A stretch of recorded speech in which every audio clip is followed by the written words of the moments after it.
The Mexican-American War was an immensely consequential and highly controversial conflict that would shape the fates of both the United States and Mexico in the centuries to come. Many of these battles bore witness to acts of startling heroism and stunning violence. Tonight, join History at the OK Corral as we delve into the stories of the most brutal battles in the history of the Mexican-American War.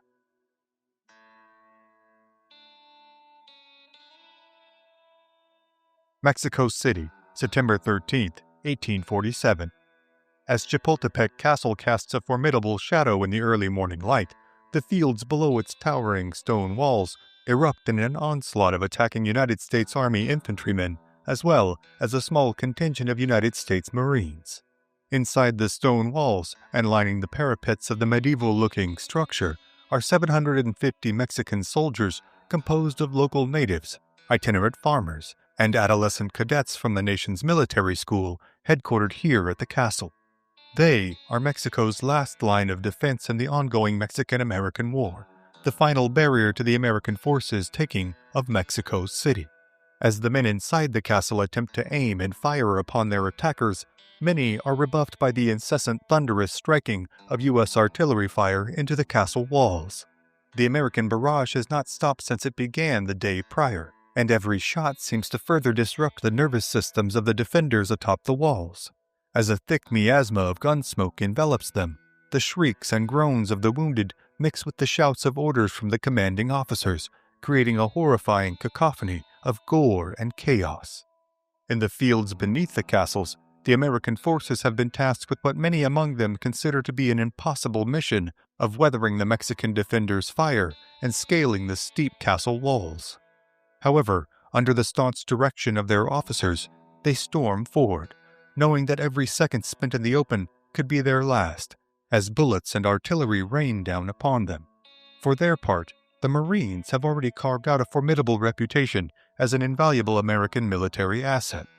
It had been November 10, 1775, when, in the Tun Tavern in Philadelphia, the Continental Congress had authorized the creation of 2 battalions of Marines. The concept of Marines, soldiers trained to fight at sea and on land, was derived from the British tradition. Many of America's first Marines had served in His Majesty's Royal Marines, learning the unique challenges of fighting aboard wooden ships and conducting amphibious operations. These early iterations of Marines were essentially maritime raiders, whose task was to serve aboard American ships, board enemy vessels, and conduct small unit landing operations. In March 1776, the Continental Marines conducted their first amphibious landing, raiding British naval installations in the Bahamas. Samuel Nicholas, the Corps' first commandant, seized gunpowder and weapons desperately needed by Washington's army. Throughout the Revolutionary War, Marines served aboard American warships, fighting as sharpshooters from the rigging and leading boarding parties. During the long and ruthless war, they developed a reputation for accuracy with their muskets and fierce hand-to-hand combat skills. After independence, the Marines were briefly disbanded, but threats to American shipping from Barbary pirates led to its reestablishment in 1798 under President John Adams. This new Marine Corps would face its first major test in the Mediterranean. Their involvement in what would come to be known as the Barbary Wars solidified the Marine Corps culture. In the Corps' first major land operation, Lieutenant Presley O'Bannon led an expedition across 600 miles of desert to attack the Libyan city of Tripoli in 1805. During the War of 1812, Marines again proved their worth in ship-to-ship combat.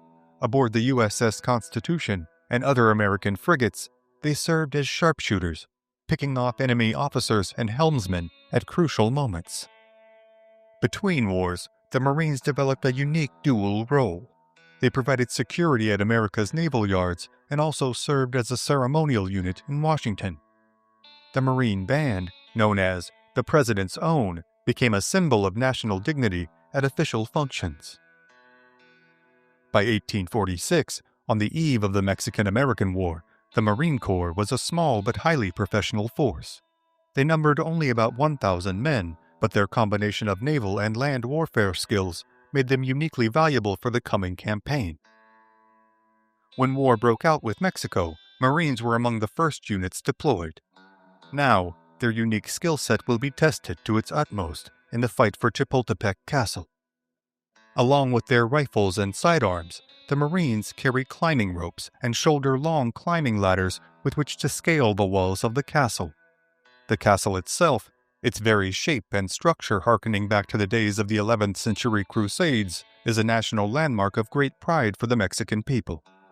The beleaguered Mexican forces fighting on behalf of General Santa Anna's army have endured weeks of critical defeats at the hands of the encroaching U.S. military forces, and have resorted to melting down the giant bells that had once adorned the castle parapets for use in making bullets and cannonballs.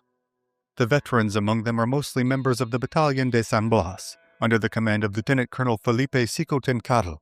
In the preceding days, these men have spent the majority of their time in hard labor, attempting to fortify the walls of the castle with sandbags and add to its defenses by digging ditches around its perimeter. Now, after nearly 24 hours of artillery bombardment, much of their efforts have been withered away under the effects of cannon fire.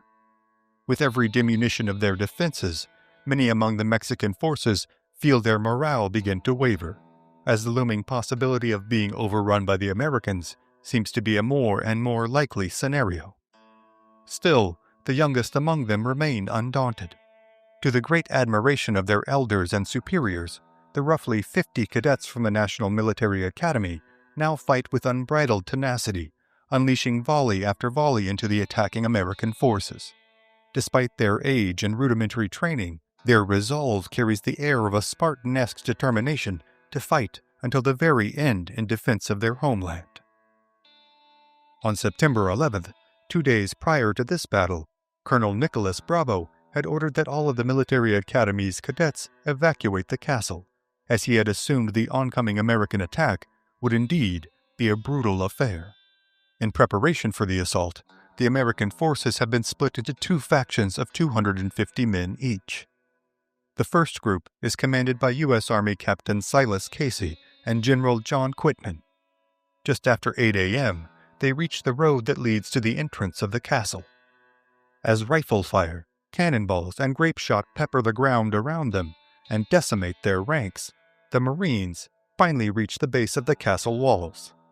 Here, as fire continues to fall down upon them from the defenders directly above, they rush into position with their scaling ladders. Moments later, as their Marine comrades provide covering fire at a near vertical trajectory, the first of the intrepid amphibious assaulters crests the top of the parapets and begin to lay down fire of their own as a vicious close-quarters fight unfolds atop the castle walls. In the midst of the vicious melee, Captain Silas Casey is grievously wounded, leaving Marine Corps Major Levi Twiggs in his place as commander. At the same time, a second party of American troops, under the command of Army Captain Samuel McKenzie and General Gideon Pello, advances up the eastern side of the hill atop which the castle lies. For roughly an hour, the battle unfolds as the American forces manage to breach the massive entrance gates and storm the entirety of the castle.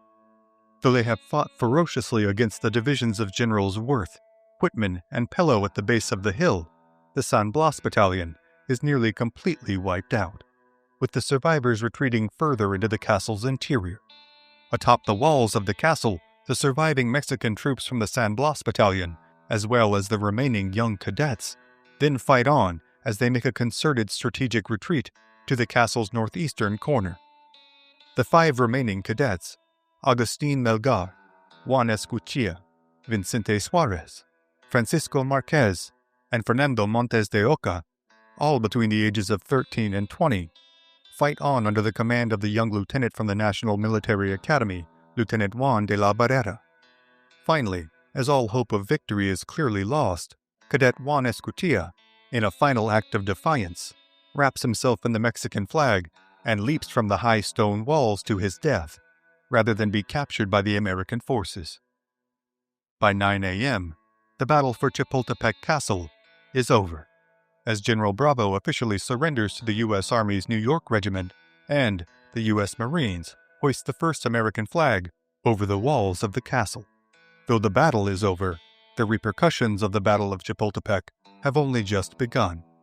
They will both be harsh and immediate. At the American field headquarters, a group of 30 Irish immigrants will be among the first to suffer the ramifications of Mexico's defeat. They are known as the San Patricios, or the St. Patrick's Battalion, recent immigrants who had defected from the U.S. Army after suffering the rampant anti-Catholic treatment of their Protestant officers. They had instead chosen to cross the Rio Grande and join forces with their Papist brothers in General Santa Anna's army. Here, they had fought valiantly in several engagements, gaining the enduring admiration of their Mexican comrades in arms. However, they had finally been overrun at the Battle of Churubusco on August 20th, just weeks earlier. Now, under the orders of William S. Harney, they are to be executed by hanging.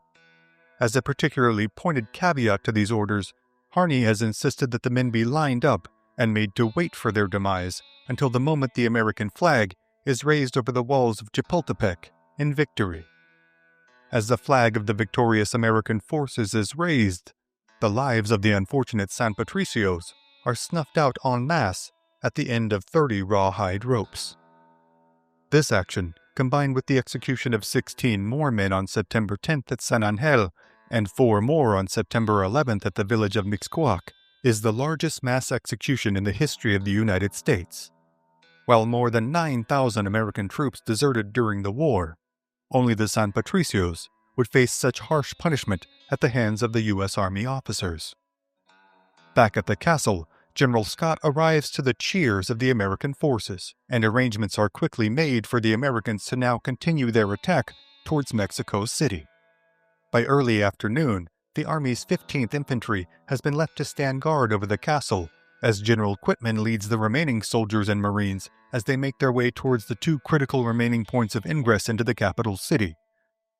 The Belen Gate is defended by the Morelia Battalion, commanded by General Andreas Terres.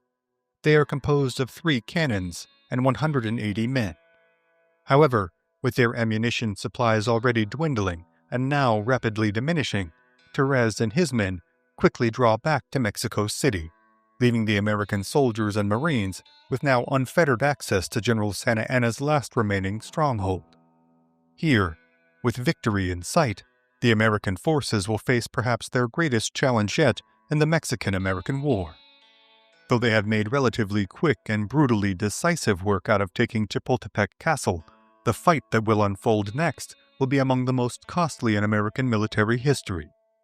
Though they have comported themselves with distinction on this day, giving birth to the Marine Corps hymn's famous line, "From the hulls of Montezuma," the Marines in particular will face horrendous losses in the battle to come.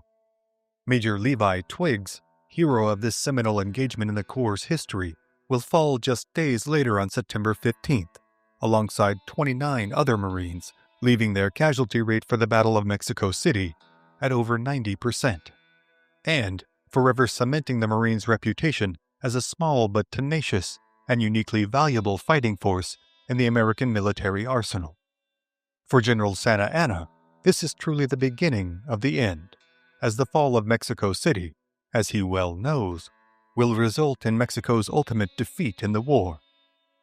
But the stories of heroism, sacrifice, and suffering on both sides of the Battle of Mexico City, as well as the highly consequential and highly controversial ending to the war, are, for tonight, other stories for other times.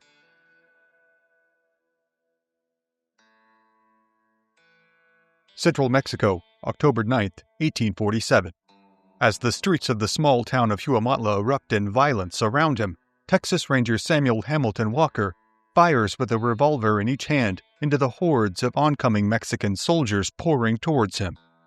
Walker and his fellow Texas Rangers are attached to General Winfield Scott's U.S. Army under the moniker of the 1st Regiment of Texas Mounted Rifle Volunteers. They are assisting in efforts to finish the Mexican-American War against the legendary General Santa Anna's already beleaguered forces. While they are all veterans of vicious close-quarters combat, Walker and his Ranger cohorts are not soldiers in the conventional sense. They are countrymen in the U.S. Army and Naval forces who have traveled and fought with them hold the Rangers in a class all their own, a distinction imbued with equal parts fear and respect. In the 2 decades since their inception at the behest of legendary Texas statesman Stephen F. Austin, the Rangers have built a reputation as perhaps the fiercest force on the frontier to combat the incessant murder and raiding that plagued the central Texas countryside at the hands of tribes like the Comanche, as well as horse and cattle thieves. They have also combated Santa Anna's forces before, 10 years earlier, during the fight to annex Texas from Mexico in the Texas Revolution. It is said that a Texas Ranger can, quote, ride like a Mexican, trail like an Indian, shoot like a Tennessean, and fight like the devil. But, in conjunction with the nationwide regard for their bravery and fortitude in warfare waged on the absolute bleeding edges of the frontier, they have also amassed another reputation, one that casts the average Ranger as a ruthless, trigger-happy brute, one averse to all manner of discipline, and completely devoid of any notion of mercy or humanity.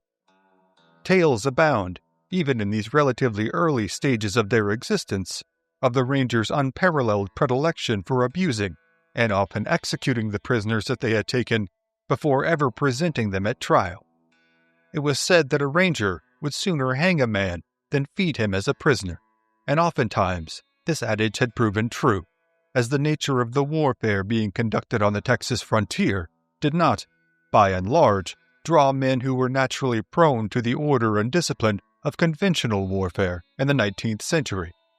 They had been designed to be a highly mobile attack force, meant to combat the masterful Comanche, who had for so long decimated conventional military attempts to unseat them as the dominant power in Texas.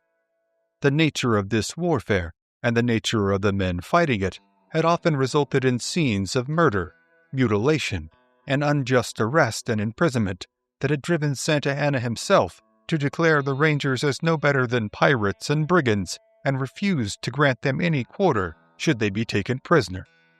The general was not only appalled by the Rangers' reputation and their actions against his men in battle, but also their clear lack of cohesion and traditional discipline. Even their physical dress and appearance itself often drew his ire and disgust. The Rangers did not wear uniforms, with each man donning the clothing he thought most practical, comfortable, and, of course, stylish. Jim Gillette, a Ranger who served in the 1870s, gave a description of the typical Ranger dress that recalls that there is, often, no uniformity in the manner of dress, for each Ranger is free to dress as he pleases, and, in the garb experience has taught him most convenient for utility and comfort. A Ranger, as any other frontiersman or cowboy, usually wears good heavy woolen clothes of any color that strikes his fancy. Some are partial to corduroy suits, while others prefer buckskin. A felt hat of any make and color completes his uniform. While riding, a Ranger always wore spurs and very high-heeled boots to prevent his foot from slipping through the stirrup, for both the Ranger and the cowboy ride with the stirrup in the middle of the foot. This is safer and less fatiguing on a long ride. For arms, the Ranger often carried a Winchester rifle or carbine, a Colt .45 revolver, and a Bowie knife. 2 cartridge belts, one for Winchester and one for revolver ammunition, completed his equipment, and so armed, he was ready to mount and ride. But, for all their apparent lack in traditional discipline, the Rangers have proven to be unparalleled in their effectiveness on the battlefield. In a world where the conventionalities of modern warfare had been cast aside in favor of sheer, unfettered brutality, they have managed not only to survive, but to thrive. They are also fiercely loyal to their leaders, men who have risen through their ranks through years of hard trekking, riding, and fighting. And, among this group of large, unshaven, unruly, and often violent men, it is no small wonder that the quiet, clean-shaven, and smartly dressed 30-year-old Samuel H. Walker has earned the highest level of respect and regard through his bravery and leadership under fire. In the eyes of many of the younger Rangers, Walker is a living legend. Born in present-day Greenbelt, Maryland, Walker had enlisted with the Washington City Volunteers in 1836 and served in the Creek Campaign in Alabama. He had come to Texas in 1842, arriving at the port of Galveston. Here, He had served under Captain Jesse Billingsley in combating the forces of Mexican General Adrian Wall.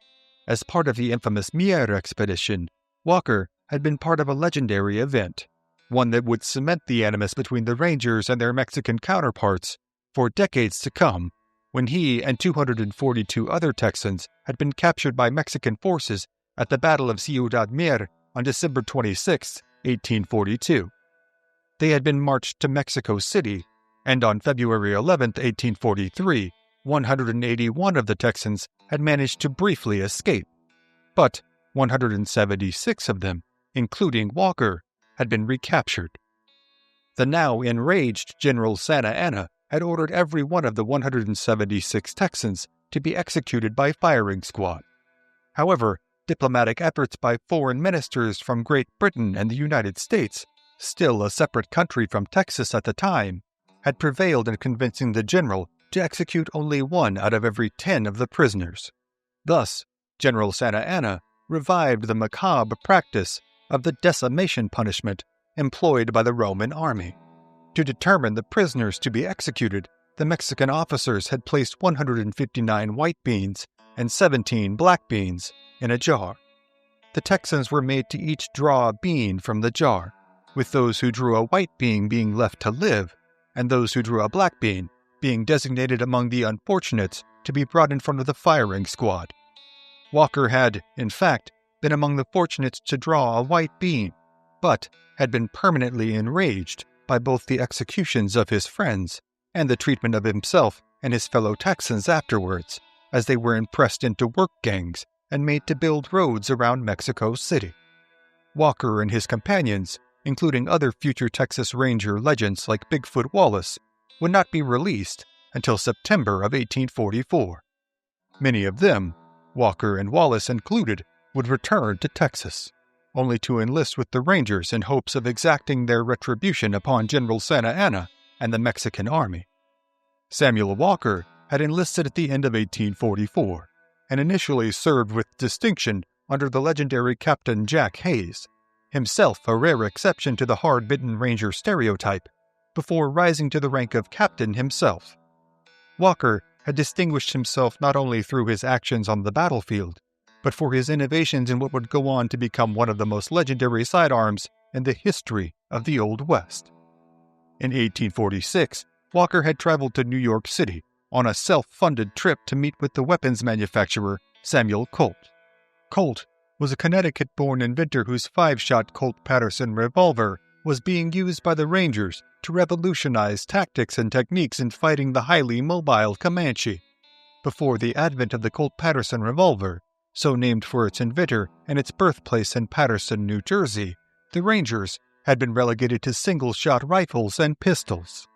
The Comanche, able to unleash several arrows a minute from atop their notoriously quick and agile horses, had oftentimes been able to overwhelm and decimate Texan forces who found themselves essentially defenseless after firing their initial volleys. With the Colt-Patterson revolver, Jack Hayes, Samuel Walker, Bigfoot Wallace, and the McCulloch brothers, Ben and Henry, had revolutionized the fight being waged against the Comanche by employing far more aggressive tactics enabled by the volume of fire they were now able to produce with their 5-shot revolvers. Though not the first revolver in history, the Colt-Patterson would prove to be one of the most influential. Weighing in at a hefty 2 pounds 12 ounces, the single-action revolver measured a total length of 13 3/4 inches with a barrel length of 7.5 inches, firing a 28 or 36 caliber ball with an effective firing range of roughly 59 meters. Though only boasting a 5-shot chamber, the increase in firepower from its predecessors in the Texans' single-shot pistols was exponential. But, though they had been used thus far to great success, the Colt-Patterson revolver still presented a number of issues that Rangers in the field found cumbersome to deal with. Though it indeed enabled a greater rate of fire, it had to be loaded by detaching the cylinder, then placing 5 bullets inside and reattaching the cylinder before closing the weapon and carrying on the fight. However, Samuel Colt, living on the East Coast, had no way of knowing of the Rangers' specific needs in weaponry. That is, until he began to receive letters from Samuel H. Walker, suggesting improvements that might be made to the weapon. Eventually, a friendship between the two men had developed, resulting in Walker's 1846 trip to New York. After meeting with local officials and even President James K. Polk, who had personally requested to speak with the renowned Ranger captain, Walker had spent several days poring over the details of Colt's revolver design and suggesting improvements he believed could make an immediate difference for himself and his cohorts in the field. What resulted was perhaps the most well-known, influential, and impactful sidearm in American history: the Colt Walker revolver, or, as most would come to know it, the Walker Colt. Boasting a new 6-shot cylinder, the Walker Colt weighed in at 2 pounds heavier than its predecessor at a hefty 4.5 pounds. It measured 15.5 inches in length with a gun barrel length of 9 inches and fired a .44 caliber ball with an effective firing range of 100 yards. In comparison to the sidearms carried before it, the Walker Colt all but amounted to a small hand cannon with its size, weight, and firepower. To commemorate his friend's contribution to the design and the Rangers' contribution as a whole, Colt had included an engraving of the 1844 Battle of Walker's Creek, in which the Rangers had used their revolvers to turn the tide against the Comanche in a bloody fight in the Texas Hill Country just north of San Antonio. Walker would return to Texas and then on to the Mexican-American War, where he and the Rangers would fight first on the Rio Grande with future President General Zachary Taylor before heading south to join forces with General Winfield Scott in Veracruz. The first shipment of his signature revolvers would be shipped to him only 4 days before the fight that now rages in the streets of the city of Huamantla, providing the 30-year-old captain with a much-needed lift in morale, as he and his Rangers fighting in conjunction with conventional American forces had, thus far, proved a trying affair for both parties. General Winfield Scott, a former lawyer who had served as an officer in the United States Army since the War of 1812, had been appointed as the commanding general of U.S. forces on this campaign south into Mexico. Though he had a complicated and conflict-ridden relationship with President James K. Polk, Polk had deemed it necessary to advance American forces past the Rio Grande in order to break General Santa Anna's forces and usurp the Mexican government.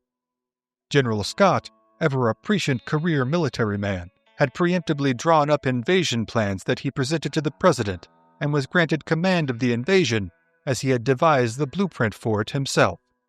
Serving under the general on this mission would be a litany list of American officers who would, 14 years later, go on to play pivotal roles in the American Civil War. They included Robert E. Lee, Ulysses S. Grant, George B. McClellan, George Meade, P.G.T. Beauregard, Joseph E. Johnston, and Jefferson Davis. Scott's plan of attack was to sail his forces to the Mexican port at the city of Veracruz, land his forces, and make the roughly 250-mile march west to the capital of Mexico City. A longtime career officer, General Scott insisted on employing strict military discipline on his campaign, a familiar order of affairs for his experienced officers, but one that was largely unfamiliar and palpably uncomfortable for his newly acquired Ranger forces. The Rangers' reputation as outlaws and guerrilla fighters had already caused them considerable consternation, as reports from General Zachary Taylor on the Rio Grande had remarked that, quote, "The mounted men from Texas have scarcely made one expedition without unwarrantedly killing a Mexican. The constant recurrence of such atrocities is my motive for asking that no more troops be sent to this column from the state of Texas." But, while Taylor's reports are largely based on hearsay, it is this very reputation as ruthless, unconventional frontier fighters that makes them suited to land with General Scott's conventional forces and scout the hundreds of miles of perilous hills and roadsides, all swarming with guerrilla fighters and army lookouts, from Veracruz to Mexico City. Taylor's admonitions had, in fact, ultimately necessitated Jack Hayes's direct intercession with President James K. Polk, in which a deal was struck that allowed 2 regiments of Rangers to incorporate into the existing U.S. Army Command, officially to be known as the 1st Regiment of Texas Mounted Rifle Volunteers, with Hayes serving as colonel and Samuel Walker as lieutenant colonel. Walker and his men would be tasked with providing security for the critical supply line as Scott and his forces advanced upon Mexico City. But it would be here that Walker would clash with one Colonel Francis Murray Wynkoop. Wynkoop, a devotee of General Scott's strict conventional military style, would repeatedly find himself at odds with the headstrong Rangers, foremost among them Samuel Walker. In the first of such incidents, Wynkoop had ordered Walker's advance guard of 50 Rangers to retreat back to Wynkoop and his men's position in case of an ambush amidst the hilly country. Walker had simply refused the order, instead opting to remain out ahead of Wynkoop's forces. Later in the day, the two contingents of Americans had indeed been ambushed by 500 Mexican troops under the command of General Santa Anna. Walker and the Rangers had kept this force, nearly 10 times their size, at bay, until Wynkoop and his men were able to reinforce them. Another nearby American unit had also come to their aid and driven off the Mexican soldiers after a 2-mile running gunfight. While Walker and his Rangers had perhaps played the significant role in combating and thwarting the Mexican attack, Wynkoop, nonetheless, had remained incensed at Walker's repeated insubordination. Walker, for his part, accused his commanding officer of cowardice. A second incident occurred on the road to Mexico City when Wynkoop had ordered Walker to preemptively attack 2 small villages along the route. Walker argued that the villages were full of non-combatants and posed no threat that warranted an attack. He also, in no uncertain terms, made clear that he, and even his battle-hardened Rangers, took deep issue with the regular Army's practice of looting the civilian populations along their route to Mexico City. Wynkoop, indignant at a charge made by the leader of a group that he considered as little better than criminal vigilantes, had confronted Walker, and the 2 men had nearly come to blows. After being separated by the other men present, Walker and his Rangers were ordered to proceed to the nearby Chapultepec castle, which was being used as the Americans' field headquarters. Here, Walker was stripped of command and confined to his quarters for his refusal to follow orders. And here, Walker remained, growing more indignant and incensed by the hour, not only at his confinement, but, most of all, at his separation from his command. Meanwhile, during this time of personal animosity and professional vitriol between Walker and Wynkoop, General Scott's forces had reached and eventually taken over Mexico City. More reinforcements had also landed at Veracruz, under the command of General Joseph Lane, and had already begun their march eastwards towards the capital city. However, when General Lane had stopped at the castle to rest and refit his outfit of men on their way from Veracruz to Ciudad Puebla, where a now weakened Santa Anna had fled from Mexico City to take part in a siege of American forces inside the city of Puebla, he had been appalled to learn of Walker's confinement and ordered him to be released and returned to command of his men immediately. General Lane ordered that Walker and the rest of the Rangers would now attach themselves to his contingent, acting in the same capacity as they had for General Scott, as scouts and advanced security forces. The Rangers and Army soldiers had been nearly ready to move out when General Lane received word from one of his many scouts that General Santa Anna was in fact not at the city of Puebla, but instead at the nearby town of Huamantla. With this newly gained intelligence, General Lane had ordered that his men and the Rangers would instead proceed to Huamantla immediately. The Rangers, roughly 200 in number, would ride ahead as the advance force, and they would attempt to take over the city and, if possible, to find and capture or kill the infamous General Santa Anna. They had arranged themselves in lines of 4 and advanced into the city at a full gallop, each man with his saber drawn, searching the city streets and alleyways for any Mexican soldiers. Their charge had been met in force by the mounted forces of Mexican lancers, whose elongated weaponry had wrought havoc upon American forces throughout the whole of the Mexican-American War. The two forces had clashed in the midst of the city, with close-quarters urban warfare unfolding in brutal, bloody fashion, with sabers slashing, lances stabbing, and men falling and dying in the middle of the dusty streets. Samuel Walker, for his part, was now firmly ensconced within his preferred environment.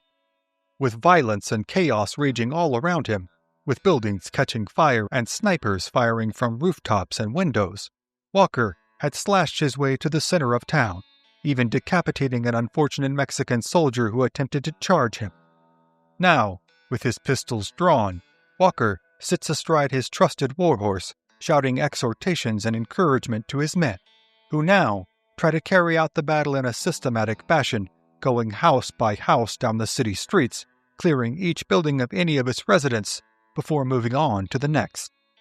As the fight intensifies, General Lane and his men now make their advance towards the city, moving at a rapid clip towards the urban battlescape as shrieks of the wounded, the retort of Ranger revolvers, and the smoke from the flaming buildings fill the air. It seems now that the momentum has swung solidly in the favor of the Americans, as their reinforcements near the city, and building by building continues to be cleared by the experienced, efficient Rangers. Then, just as the Rangers believe the deciding moments of the battle to have been won, a sickening sight befalls their eyes. As Samuel Walker methodically aims and fires his revolvers into a crowd of oncoming lancers, a shot from a Mexican rifle rings out from one of the second-story windows above him. Walker's body suddenly falls limp and slumps out of his saddle, hitting the ground with a sickening thud, audible even amidst the ongoing din of battle. As blood pools in the dirt around him, creating a sickening crimson paste that cakes onto the blood and clothing of his rescuers, Walker is dragged behind a small adobe wall. It is clear to all that he is mortally injured. Still, Walker encourages his Ranger cohorts to fight on, reminding them that General Lane's troops are likely only minutes away. A first-hand account of his final moments from one of the Rangers who served under him during the battle recounts that, quote, "He sunk down immediately and was borne into the yard, the men bursting into tears as the cry spread among them, 'Captain Walker is killed.' Captain Walker directed that we should, quote, 'never surrender,' and died in about 30 minutes. The Rangers do, indeed, continue to fight, many of the young men now nearly overwhelmed with a simultaneous torrent of grief and rage. General Lane's troops soon pour into the city, overtaking the Mexican forces, though narrowly missing General Santa Anna, who manages, again, to abscond into the countryside under the security of his most loyal devotees. The victory for the Americans has been won, and victory for the Americans in the war is now nearly assured. But Lieutenant Colonel Samuel Hamilton Walker now lies cold in death, and the Texas Rangers will never be the same. After the battle, despite the notable, highly consequential victory they have just attained, many among the Rangers find themselves too overwrought with grief at the loss of such an admired comrade to indulge in much revelry. Instead, they would steel their already feared resolve, going on to take their vengeance against the local populations on their way to Mexico City before riding into the capital under the command of Colonel Jack Hayes. When Hayes was accosted by a citizen throwing a rock, a Ranger comrade shot the offending Mexican man dead where he stood. The Rangers would go on to fortify their reputation amongst the people of Mexico as Los Diablos Tejanos, or the Texan Devils, as in the coming months they would rule over Mexico City with an iron fist, and the ongoing enmity between themselves and the citizens of Mexico would carry on for decades. After the Mexican-American War came to an end on February 2nd of 1848 with the signing of the Treaty of Guadalupe Hidalgo, General Santa Anna would find himself exiled to Kingston, Jamaica for 2 years, before attempting yet another bid to retake control of his beloved homeland. While his comrades continued to exact their revenge on the people they viewed as responsible for his death, Samuel Walker was buried in a small but reverent ceremony in Mexico. The ceremony was presided over by his former professional adversary, Colonel Wynkoop, who was deeply aggrieved at having not mended his relationship with the legendary Ranger before his passing. Walker would later be reinterred in San Antonio at the Oddfellows Cemetery, before again being moved to what is today known as the Alamo Masonic Cemetery in San Antonio. A year before his own death, Before traveling to the East Coast, Walker had attended the funeral services of his close friend and fellow ranger, Robert Addison Gillespie, who had been killed in action at the Battle of Monterey. Walker had requested that, should he fall in battle, he be buried next to his comrade in arms. This request was granted, and today the two rangers lie interred next to one another at the cemetery located near the famed Alamo Dome in San Antonio. In the years after the war, the Texas Rangers will find themselves called on again, as the Comanche raiding in Texas will only intensify in the coming years. Many of the young Rangers who have seen action in the Mexican-American War will go on to rise to prominent positions, such as John Rip Ford, Ben and Henry McCulloch, and Bigfoot Wallace. Many of the commanding officers from the U.S. Army forces will also go on to positions of high command in the coming decades, with several becoming generals and 2 becoming presidents. But the countless stories of the conflicts, controversies, and tragedies that surround the Mexican-American War, as well as the stories of the individual soldiers, sailors, and civilians who fought on both sides of the conflict, are, for tonight, other stories for other times.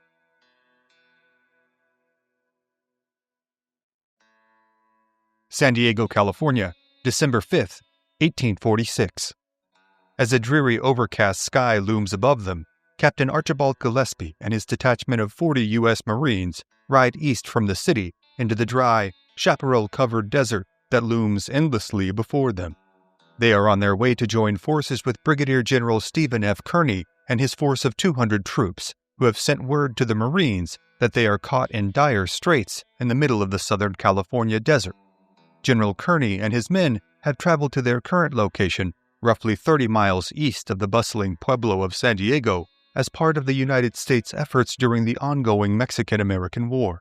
Though they have endured seemingly endless hardships on their journey from Fort Leavenworth, Kansas, to the city of Santa Fe, and then across the vast expanses of the deserts of present-day New Mexico and Arizona, before finally reaching the deserts of Alta California, most of the men are eager to find and engage their enemy in the Mexican army. However, General Kearny's force is still diminutive in size and thousands of miles away from their closest support to the east. Seeing the increasingly dangerous circumstances, Kearny had seen it necessary to send a rider to San Diego requesting reinforcements.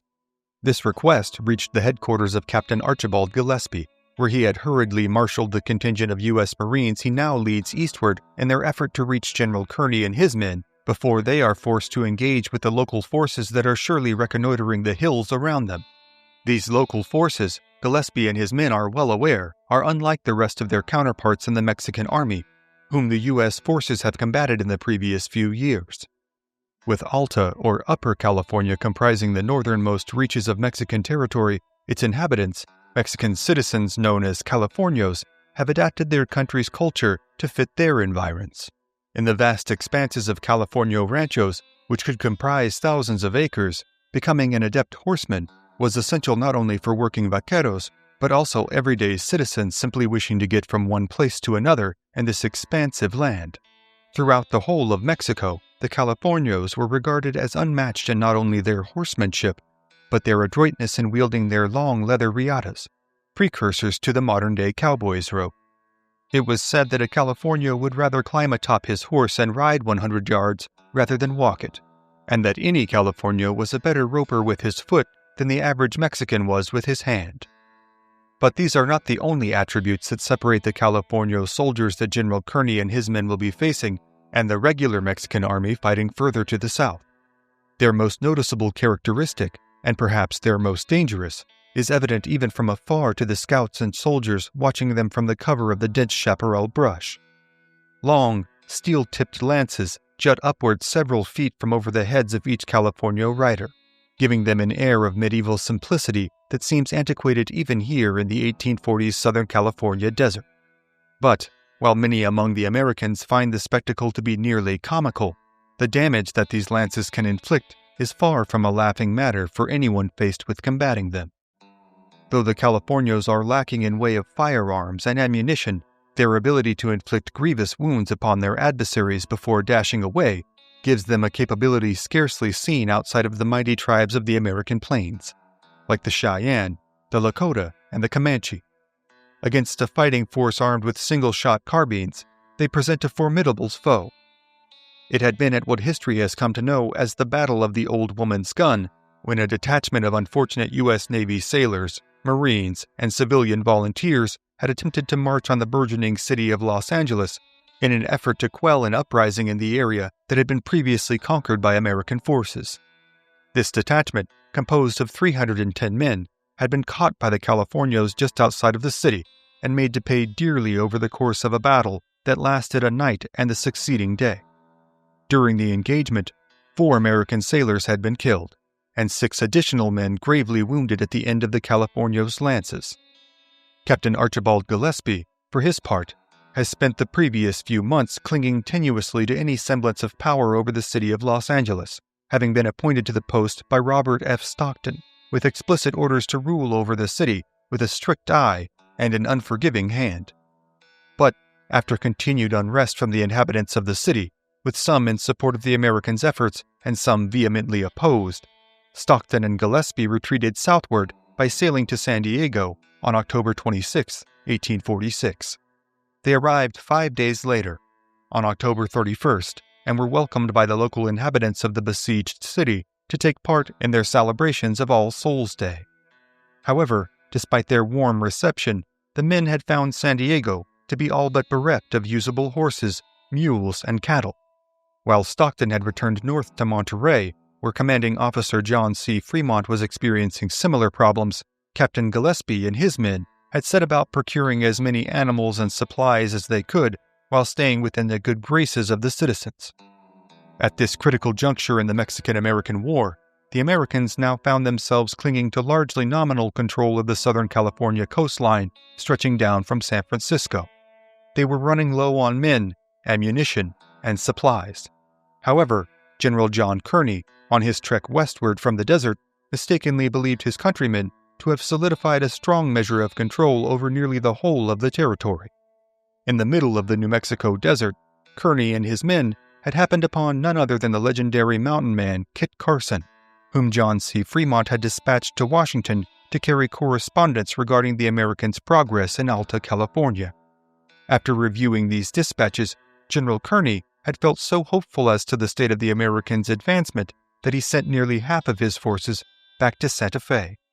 He did, however, enlist the famed Carson to accompany him and his men back to Southern California.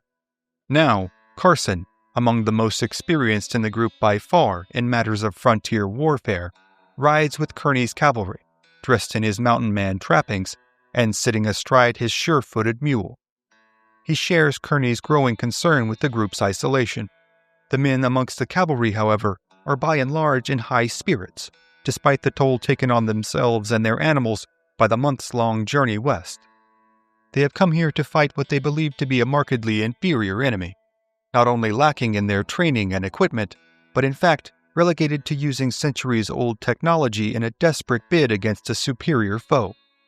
Still, the obviousness of their predicament is not lost on the men of the cavalry, and all among them welcome the sight of Captain Gillespie and his Marines rumbling towards them in the afternoon, kicking up a sizable cloud of dust and towing with them a small brass cannon to add to the artillery firepower of the soldiers. Kearny and Carson both warmly greet Gillespie, who informs the general, much to his chagrin, that the state of affairs for the Americans in Southern California has deteriorated, even in the time since Carson has skulked out of San Diego with his secret correspondence for President James K. Polk. He also assures them that their suspicions that the Californios might be very close by are likely justified. Unfortunately for the Americans, Gillespie is more correct than he knows, as word of he and his men's departing San Diego has already reached 2 nearby parties of Californio Lancers. One, commanded by Leonardo Cota and Jose Alipas, is stationed at San Luis Rey to the north. When word reaches their headquarters, a contingent of Lancers immediately heads south to join forces with their brethren in order to mount an attack. Meanwhile, the second contingent of Lancer forces, commanded by Don Andres Pico, brother of the governor Pio Pico, is stationed in San Diego. Don Andres commands virtually the whole of the city outside of the American-held ports. He has now received word that the group of Marines has evaded Mexican security forces and is headed east into the desert. As yet unaware of Kearny's forces, they assume the men are yet again attempting to scour the countryside in search of horses and cattle. The two forces meet at San Luis Rey, where Pico, the senior officer, sees fit to divide their forces in an effort to more effectively scout the vast expanse of desert. Half of the men are sent south to El Cajon, while Pico and his contingent of 78 men make their way east into the desert, scouring the landscape for any sign of intruding American forces. In the late afternoon, the Californios arrive at the small Native American village of San Pasqual. The residents, largely terrified of the Californios after decades of incursion and mistreatment on their part, flee their homes, leaving their shelters to Pico and his men. But that evening, as Pico and his men cook their evening meals over the coals of the natives' fires, one of the tribespeople suddenly comes running back into the village, reporting that they have been found and detained by nearby American forces, numbering far larger than Pico had expected Captain Gillespie's force of Marines to be. Believing the natives' claims to be either lies or outright delusions, Pico largely dismisses them. However, only a few miles away, the flickering candles inside General Kearny's field headquarters tent illuminate the shadows of Kearny, Gillespie, Kit Carson, and a number of other officers as they now discuss what steps to take next, knowing that their enemy is almost certainly close at hand. It is decided that scouts will be sent out to reconnoiter the area and determine the size and strength of the Californios' forces. Lieutenant Thomas C. Hammond is appointed to command a small group of scouts, including some local natives, among them a man named Rafael Machado, who is familiar with both the tactics of the Californios as well as the terrain. In the pre-dawn hours, they ride into the countryside, disappearing into the darkness. Soon, Machado has discerned the location of the Californios at San Pasqual. He even crawls forward through the brush, garnering a close enough vantage point to confirm that these mostly sleeping men are in fact Pio's forces. But after Machado is gone for a longer time than he had planned, Lieutenant Hammond becomes anxious that the native Californio Machado has double-crossed him and alerted Pico's men to his presence. Concerned that they will be the victims of an ambush, Hammond orders the remainder of his men to follow him in a silent charge into the village. Despite the men remaining silent, the clattering of their weapons and the pounding of their horses' hooves alert the Californio sentries on watch.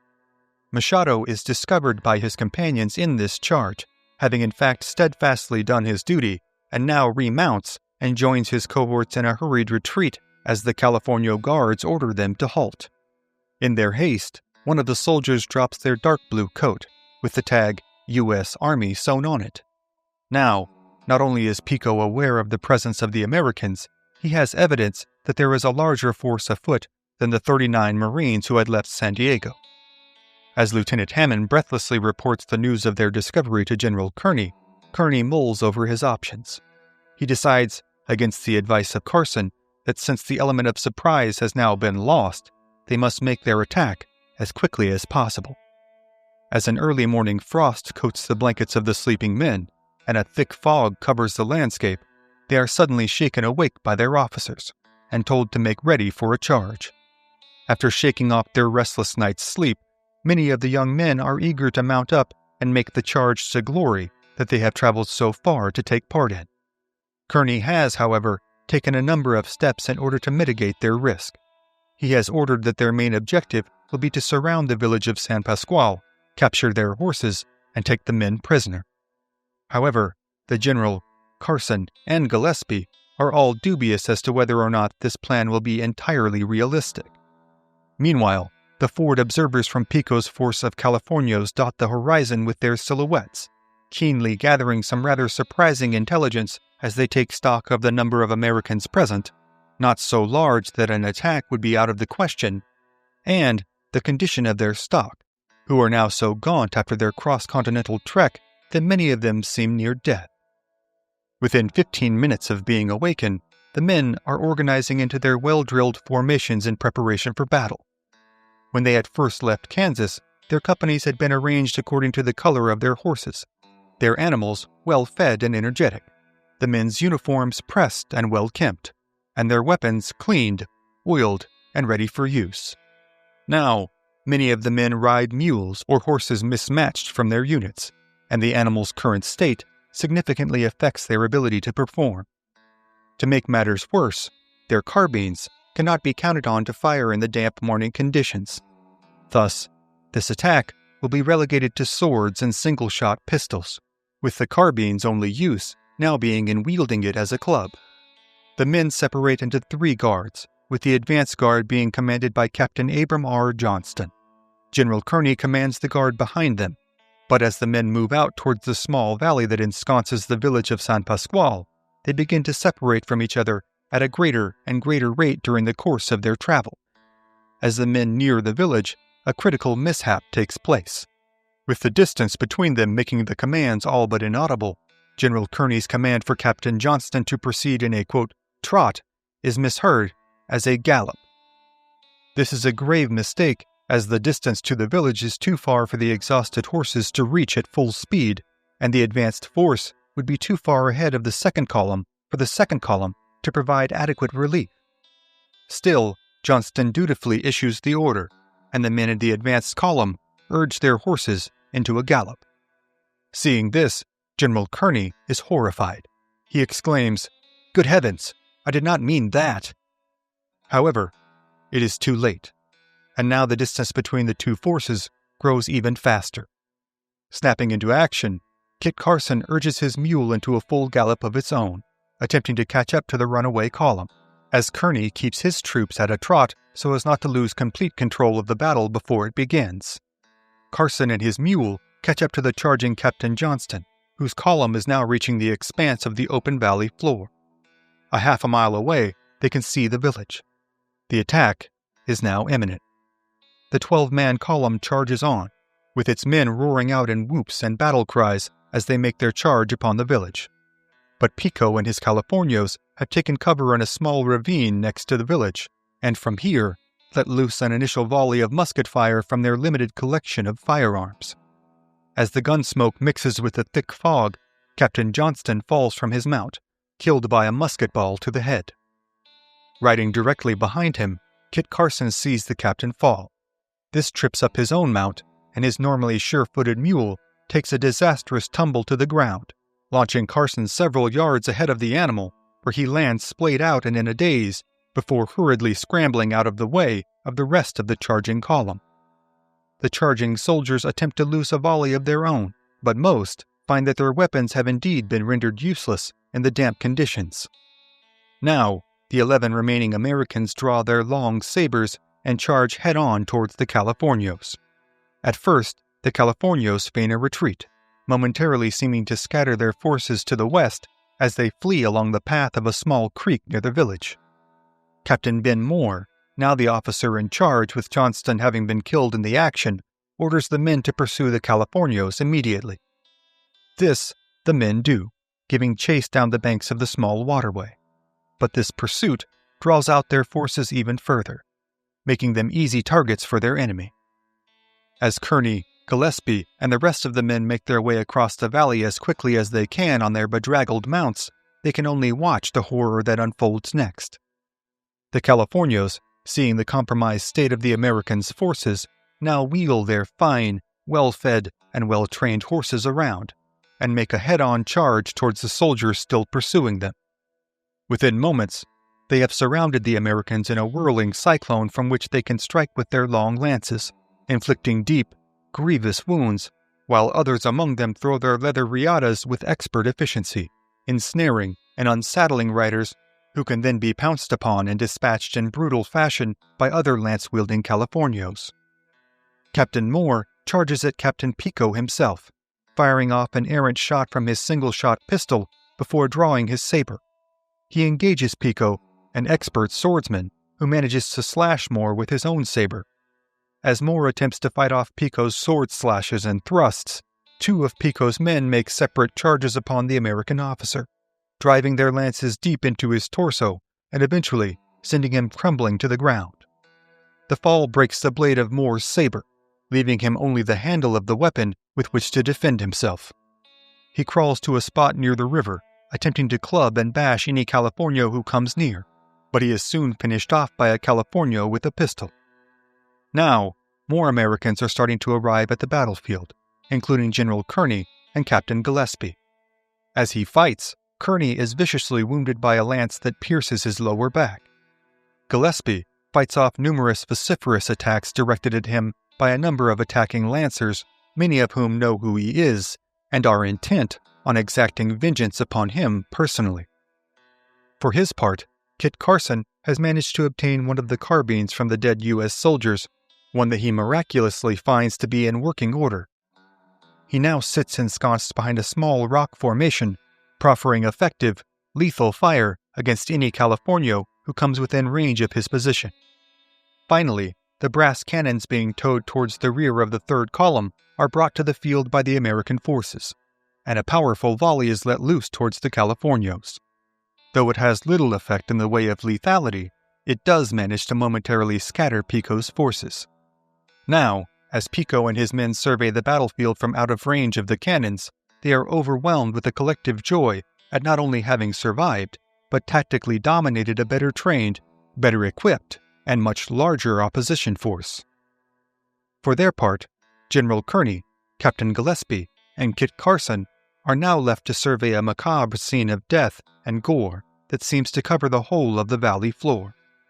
They are now trapped here, with many dead and many wounded, still 30 miles from the nearest friendly forces in San Diego, and with Pico and his Californios now stalking the hills all around them in order to cut off any route of escape. During the night, the men who are uninjured go about the grisly task of digging a large communal grave for their comrades, before laying their bodies down inside of it, covering them up, and walking their horses over the top to tamp down the ground to keep their comrades' bodies safe from the frothing packs of hungry wolves that now seem to fill the valley, having smelled the blood and viscera that now litter its floor. In the next few days, the Californios will take great hope in their ability to perhaps defend themselves from the encroaching American forces after so many months of doubt. They will hound General Kearny's forces, making any likelihood of their escape to San Diego, especially with many wounded in tow, nearly impossible. It will ultimately be up to Kit Carson, as well as a native guide and a naval officer, who will volunteer to make a death-defying nighttime trek to San Diego in hopes of garnering relief forces for their comrades. But the story of Kit Carson and his comrades' impossible task, and the conclusion of the brutal, bloody, and callous Mexican-American War are, for tonight, other stories for other times.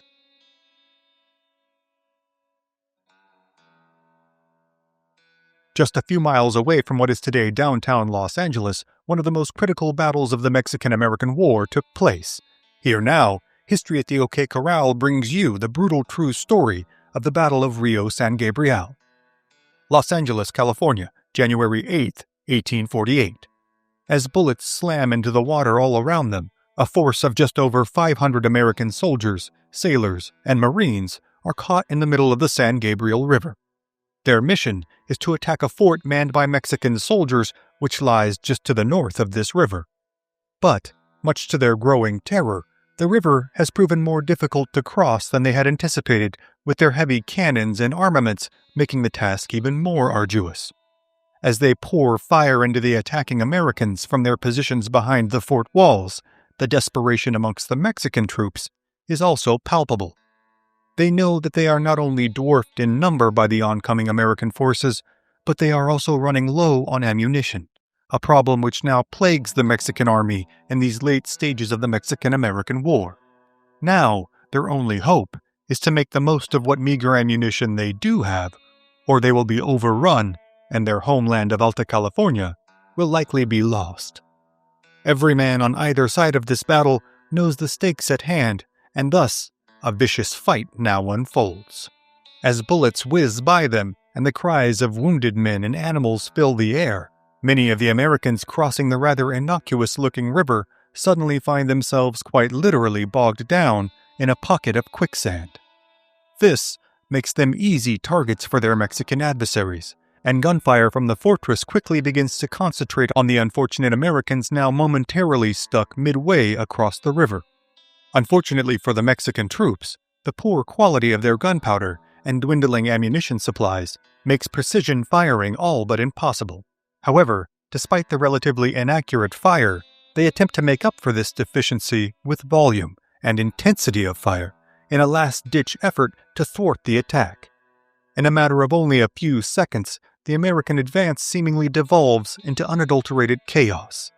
However, for these American forces fighting roughly 3,000 miles away from their nation's capital, chaos has unfortunately been the order of the day in the preceding week leading up to this battle. As the fog of war engulfs them, many are unsure exactly who is in charge. Commodore Robert F. Stockton has argued vociferously for weeks with General Stephen Watts Kearny over which of the two men is truly in command of American forces here in Mexican-held Alta California. General Kearny has, in fact, already accomplished the longest, most arduous cross-country trek in U.S. Army history by leading his, quote, Army of the West from Washington, D.C. to San Diego, California. Here, he had joined forces with Stockton's men at the Battle of San Pasqual, where they narrowly escaped total annihilation at the hands of the Mexican army. Now, the arduous trek, in combination with the hard-fought battle, has greatly depleted not only Kearny's men, but the horses that his cavalry soldiers rely so heavily upon. Now, on the outskirts of Los Angeles, he finds his forces to be far fewer in number than those commanded by Commodore Stockton. Commodore Robert F. Stockton, the 52-year-old New Jersey-born veteran naval officer, has held firm in his assertion that, since he has more men under his command, he should rightfully be in charge of the entire attacking force. Though General Kearny in fact has the military authority to override Stockton's demands, he eventually acquiesces to giving Stockton at least nominal command. Now, as the American forces struggle to dislodge their artillery pieces from the river bottom's thick mud, Stockton does indeed take the opportunity to assert his leadership, coolly directing and assisting the men in digging out the cannons and then hauling them to the opposite shore, step by arduous step, all while under continuous fire. Finally, after reaching the opposite bank, Stockton directs the men to take cover behind one of the high river banks and then to form a square around their baggage and cattle. From here, it is agreed between Stockton and Kearny that Kearny will lead an assaulting force to move forward on the Mexican position, while Stockton will direct the placement and firing of the cannons with the goal of knocking out the Mexicans' artillery.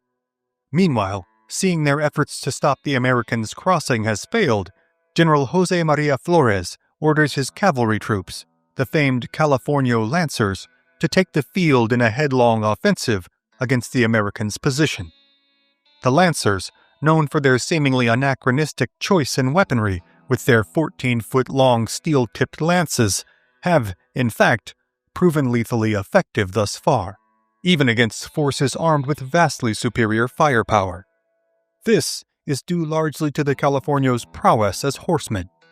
Capable of feats that would later be relegated only to trick riders, the Californios, men and women alike, are often remarked upon by contemporary observers as the finest riders in the world, bar none.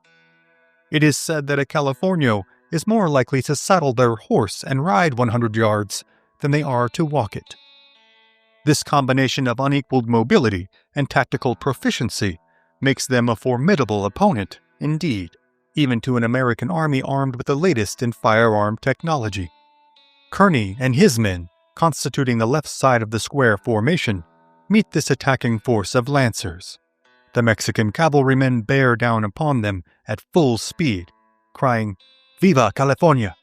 Kearny orders his forces to detach from the square formation and, after a harrowing series of courageous but ultimately ineffective charges from the Californios, they are able to drive the Lancers into retreat. Back with the remainder of the American forces and their cannons, Stockton orders the artillery pieces quickly maneuvered out of cover and into position to fire. This is done quickly and enthusiastically by the American artillerymen as they sense victory to be near. Many among the American men are aware that it was 32 years ago, to the day, that General Andrew Jackson had engaged the British at the Battle of New Orleans. Now, an American battle cry wells up from the assembled soldiers, sailors, and Marines as Stockton orders a full-on charge upon the Mexican position. Shouts of "New Orleans! New Orleans!" now fill the air, as the Americans rush across the open field towards the Mexican defenders. With their gunpowder and ammunition all but gone, Flores now orders a retreat to the nearby Puebla of Los Angeles. The Mexican soldiers, lancers, and volunteers now relinquish their positions and hastily make their way to Los Angeles as the Americans swarm the newly vacated position. The entire fight has lasted approximately 90 minutes. Despite the relatively short duration and relatively low death and casualty count on both sides, the consequences of this battle will have reverberations that shape the fate of both nations in the centuries to come. In spite of Kearny and Stockton's dispute over full command of the American forces at the San Gabriel River, it will be General Kearny who issues the official report on the battle to officials back in Washington, D.C. The report, which seems to cast Commodore Stockton as less co-commander and more helpful assistant, is written 3 days after the battle. It reads as follows. Headquarters, Army of the West, Ciudad de Los Angeles, Upper California, January 12, 1847. Sir, I have the honor to report that at the request of Commodore R.F. Stockton, who in September last assumed the title of Governor of California, I consented to take command of an expedition to this place, capital of the country, and that, on the 29th of December, I left San Diego with about 500 men, consisting of 60 dismounted dragoons under Captain Turner, 50 California volunteers, and the remainder of Marines and sailors with a battery of artillery. Lieutenant Emery, topographical engineers, acted as Assistant Adjutant General. Commodore Stockton accompanied us. We proceeded on our route without seeing the enemy until the 8th instant, when they showed themselves in full force of 600 mounted men with 4 pieces of artillery under their Governor Flores, occupying the heights in front of us which commanded the crossing of the river San Gabriel, and they ready to oppose our further progress. The necessary disposition of our troops was immediately made by covering our front with a strong party of skirmishers, placing our wagons and baggage train in the rear of them, and protecting the flanks and rear with the remainder of the command. We then proceeded, forded the river, carried the heights, and drove the enemy from them after an action of about 1.5 hours, during which they made a charge upon our left flank, which was repulsed. Soon after which they retreated and left us in possession of the field on which we encamped that night. Our loss in the actions was small, being 1 private killed and 2 officers, Lieutenant Renshaw of the Navy and Captain Gillespie of the Volunteers, and 11 privates wounded. The enemy, mounted on fine horses and being the best riders in the world, carried off their killed and wounded, and we know not the number of them, though it must have been considerable. After seizing control of the Mexican position, Kearny, Stockton, and the American forces now make camp atop the mesa overlooking Los Angeles. All among them know that the victory they have won on this day is indeed a decisive one, and that seizing control of the whole of the California territory is now as close as overtaking the small Puebla only a few miles away. Meanwhile, the soldiers and citizens now effectively trapped within the confines of Los Angeles pensively take stock of their circumstances. They are virtually devoid of usable ammunition and quality gunpowder, and have been forced to forfeit virtually all of their territories in the span of only a few months. Many among them have in fact long argued for annexation by the United States, having grown weary of dismissive treatment of themselves and their lands by the Mexican government, who by and large considers their northern territories to be both of little value and little import. The year prior, their own governor, Pio Pico, had already fled south, ostensibly to argue for more support in front of the Mexican Congress. But his faith in his own government's willingness and ability to support him had waned so significantly that he had, in fact, argued for the annexation of California as a British protectorate just prior to the outbreak of the Mexican-American War. Amongst the citizens of Los Angeles, the city Pico himself had designated as California's capital, his conspicuous absence is increasingly attributed to his fear of being captured by the advancing Americans.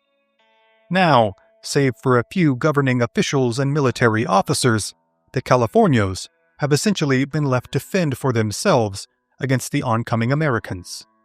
Many of them are simply tired of their young men fighting and dying for a government who seems unable and unwilling to outfit them with proper weapons and officers. However, there are many who insist that the American incursion must be halted at all costs. Ceding control of their territory, they argue, will ultimately mean ceding their very culture and way of life. Despite the growing consternation amongst the Californio people, the overarching sentiment amongst the vast majority of them is that they must fight on to the bitter end against the Americans. And so, the fight will carry on. Los Angeles, it is agreed, must be fought for. In the succeeding days, the Battle of La Mesa will take place, and the lives of the Californios, as well as the futures of Mexico and America, will be changed forever. But the accounts of that battle, as well as the many tales of the countless other battles fought in the brutal and bloody Mexican-American War, are, for tonight, other stories for other times. Thank you again for joining us on this episode of History at the OK Corral. Be sure to click the like button, share this episode with a friend, and become a subscriber. Also, if you'd like to support our work and gain early access to episodes, as well as ad-free viewing, you can become a member of this channel by clicking on the join button below. And we'll see you next time on History at the OK Corral, home of history's greatest shootouts and showdowns.